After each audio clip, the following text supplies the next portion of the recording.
La siguiente es una historia muy conocida. Es el caso de Josué Velázquez, transmitido en el programa de radio La Mano Peluda. Es una historia redactada por Juan Ramón Sáenz en su anecdotario, que además otorga datos que desconocíamos sobre el caso.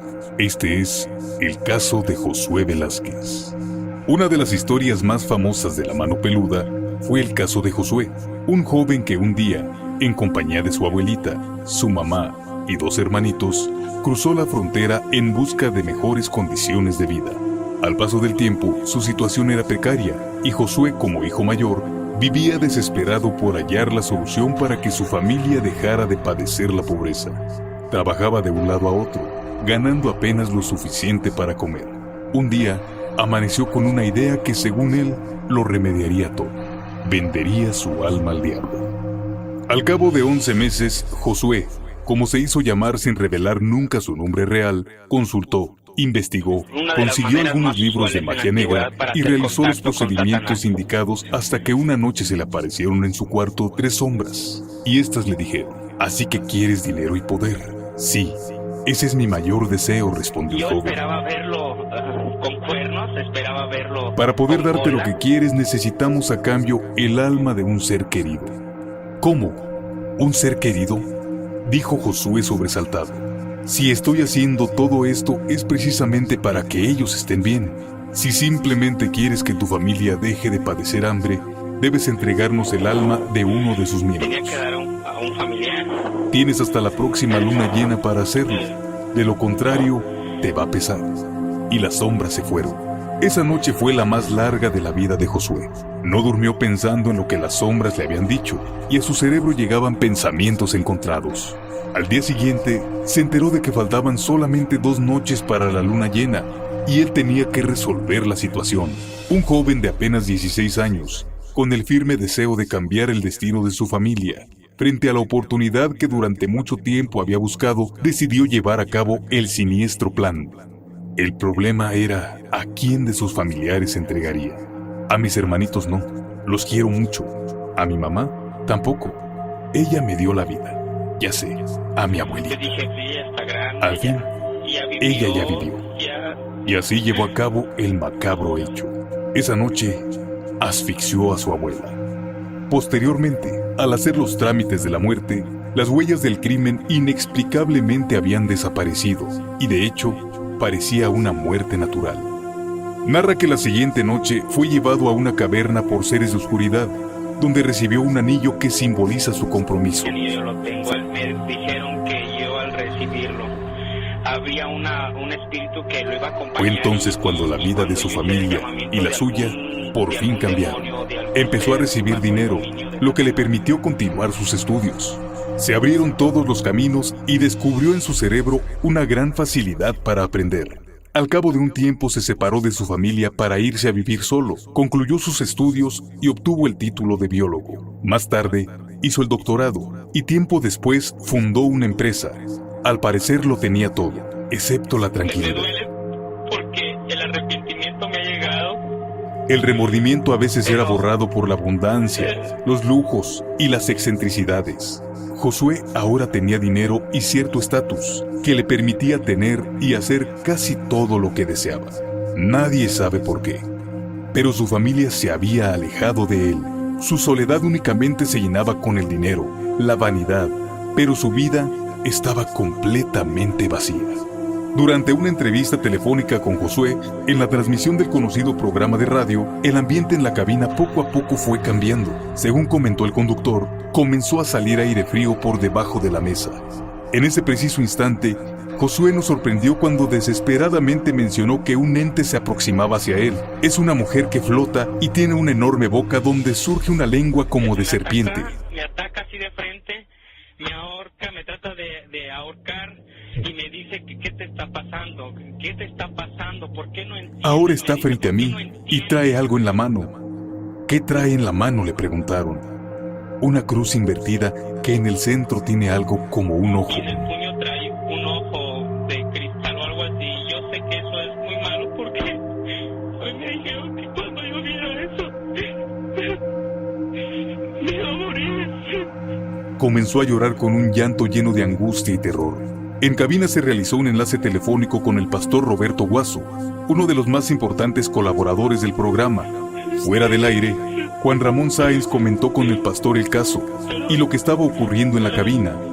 Le dijo que la situación del joven era muy grave, que invocara a Dios y abriera la Sagrada Biblia. Por supuesto, él hablaría con este joven que necesitaba ayuda urgente. Entraron nuevamente al aire y Josué indicó que este ser había aparecido meses atrás y en esa ocasión lo había golpeado como castigo, ya que había regalado dinero a uno de sus empleados que se encontraba en apuros, y eso lo tenía estrictamente prohibido. Yo pues sentí la necesidad de ayudarle y le di dinero. En su casa diariamente aparecían fuertes cantidades de dinero, pero era exclusivamente para gastos personales y no podía regalarlo en beneficio de persona alguna. El pastor Guaso intervino y le preguntó si estaba realmente arrepentido y si quería que esto terminara. Contestó que sí, que su arrepentimiento era grande, más grande que el miedo a la muerte. Luego, el pastor le pidió que fuera por su Biblia y la abriera, porque iniciarían una oración. Josué lo intentó, pero dijo al pastor que no la podía abrir. Es que no la puedo, así, ¿cómo se dice? Abrir, no la puedo abrir. El pastor se puso a orar y el ser en forma de mujer se retiró. Nuevamente le pidió que abriera la Biblia y Josué manifestó angustiosamente que estaba como pegada y no la podía abrir. En ese instante, Josué, alarmado, nos comunicó que había más seres que se aproximaban. Me están atormentando aquí. Me está picando mis costillas un demonio. Necesitas a Cristo en tu corazón. Dios, Son 3 seres horribles. Ayúdenme, por favor. Josué, toma la Biblia y ábrela. Vamos a orar, dijo el pastor.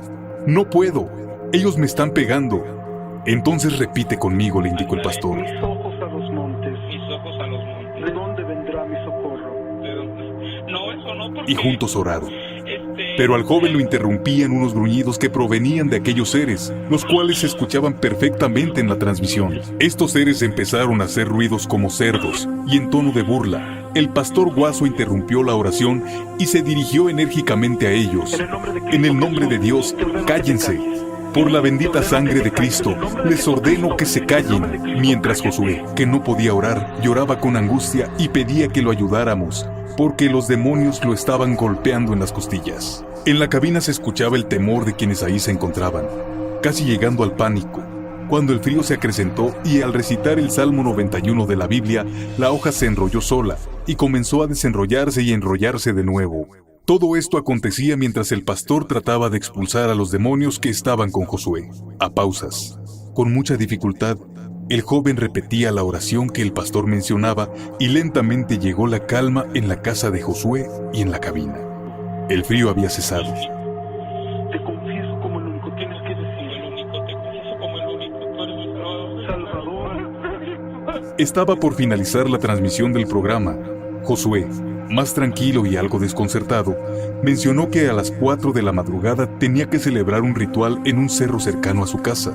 El pastor Guaso le recomendó que no lo hiciera, si deseaba terminar con esa pesadilla. El joven accedió y quedaron en que se pondría a orar y a reflexionar, y el siguiente lunes se entablaría comunicación con él nuevamente. Una vez terminada la transmisión, se quedó platicando unos minutos con el pastor.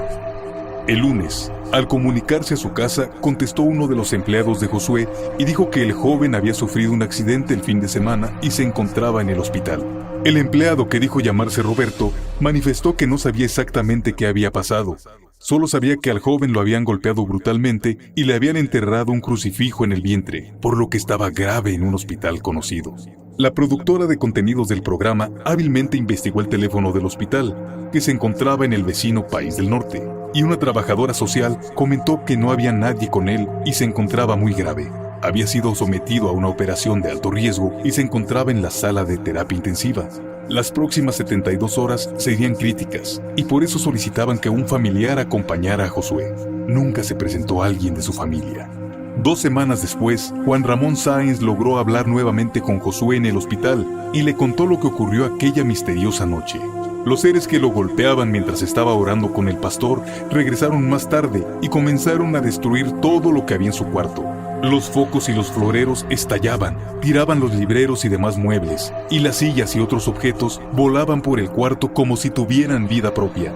Finalmente, una gran sombra se plantó frente a él y le recriminó con furia y con palabras altisonantes: «Te lo advertimos, ahora te vas a pudrir en el infierno». Este poderoso demonio tomó un crucifijo que algún día su abuelita le había regalado y sin piedad lo incrustó en su vientre, causándole una grave hemorragia que lo hizo perder el conocimiento, que no recuperó hasta ese día. Pasó un mes. En el hospital lo habían dado de alta, por lo cual retornó a su casa, pero se perdió contacto con él. Pensando en el joven y en la posibilidad de ayudarlo a que saliera de tan espantosa situación, Juan Ramón cruzó la frontera para dirigirse a su casa, situada en una zona lujosa cercana a Los Ángeles, California. Le costó trabajo, pero logró localizar la calle donde se ubica el domicilio. Localizó la casa. Tenía un jardín grande y arreglado, y la reja estaba abierta. Era una casa lujosa pero de construcción extraña, como una vieja casona europea del siglo pasado, con grandes puertas y amplios ventanales. Al llamar a la puerta, salió un hombre alto, delgado, de tez blanca, parecía sajón, muy pálido y con una mirada extraña. Detrás de él se distinguía una sala enorme, pero en gran desorden y con un olor como a excremento. Se quedó viendo fijamente al conductor como preguntándole: «¿Qué quieres?». Él le dijo: «Buenos días, ¿habla usted español?». No le respondió con palabras. Solamente meneó la cabeza e indicó que sí. Entonces un escalofrío recorrió su cuerpo.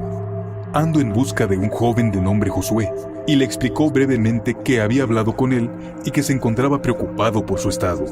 «¿Se encuentra él?». Nuevamente, el pálido solo movió la cabeza indicando que no, y le cerró la puerta en la nariz. 2 días más tarde, regresó a México. Pasaron 15 días y recibió entonces una llamada de Josué. Le dijo que se encontraba mejor y estaba recibiendo ayuda espiritual en una iglesia que le recomendó el pastor Guaso. No había vuelto a su casa porque le habían permitido quedarse en las instalaciones adjuntas. Le platicó a Josué que estaban preocupados y lo había ido a buscar a su casa, y él le contestó: «No puede ser, mi casa está abandonada. Yo no quise regresar por miedo a otro ataque, y mis empleados se fueron porque los asustaban mucho». Al mencionar las características de la finca, todas coincidían. No se había equivocado. Todavía un tiempo después, Josué se encontraba en el monasterio, donde recibía ayuda espiritual y psicológica. No tiene permitido hablar del tema porque, según los médicos que lo atienden, esto retrasaría su recuperación. Espiritualmente, evoluciona con la energía que le proporciona su arrepentimiento y su reencuentro con Dios. Una cuestión quedó por aclarar. ¿Quién abrió la puerta de la mansión llena de maldad esa mañana? ¿Acaso usted se lo imagina? Espero que esta historia te haya gustado. Es una historia de la mano del mismo Juan Ramón Sáenz, que en paz descanse, conductor de aquel famoso programa llamado La Mano Peluda. Recuerda seguir enviando tus historias a La Calle del Miedo, suscribirte en Facebook al grupo de amigos de Calle del Miedo y también visitar nuestro blog. Aquí se respira el miedo. Hasta la próxima.